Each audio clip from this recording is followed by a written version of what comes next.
Hello, good morning. My name is Rebeca, and I'm going to talk about the Classicism, Romanticism, and Modernism. With the arrival of various neoclassical artists and some artistic currents also arrived, a period of great classical and academic painters with good technique and style began painting with religious themes and matters of history.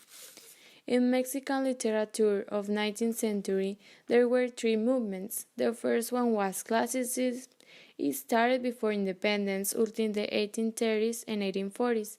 Next one is the Romanticism that emerged from the middle of the century until the decade of 1890, and the other one is the Modernism that prevailed at the end of the Porfiriato. Classicism refers to the works of art and literature that were inspired by aesthetic standards of classical antiquity. In Mexico, there were representatives in the field of architecture, literature, and music. Also, classicism is generally associated with harmony and restraint and obedience to recognized standards of form and craftsmanship. From the Renaissance on, Classicism dominated Western art with the classical mythology consisting of the various myths and legends of the ancient Greek, Roman gods and heroes, becoming a major source of subject matter of history painting. Romanticism was a movement that wanted to break with the ideology of Enlightenment and Neoclassicism.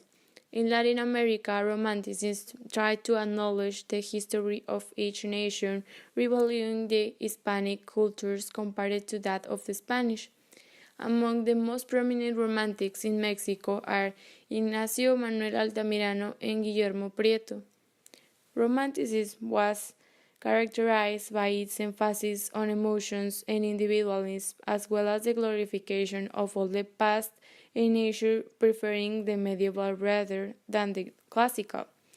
At the end of the 19th century, modernism emerged as a movement seeking harmony and perfection of the world.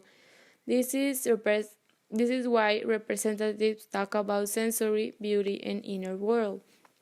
The most important Mexican representatives were Manuel Gutiérrez Nájera, Enrique González Martínez, Salvador Díaz Mirón, and Amado Nervo.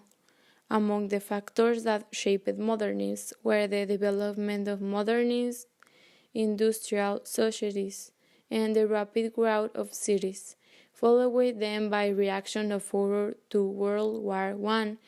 Modernism also rejected the certainty of Enlightenment thinking, and mainly modernists rejected religious belief.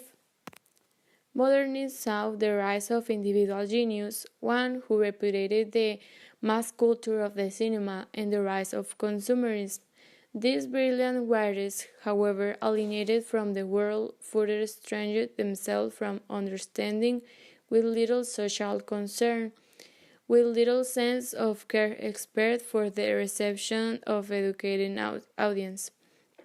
This stance left the door open for the postmodern artist, one who is often left with only two responses to the angst of modern parody and amused, ironic detachment.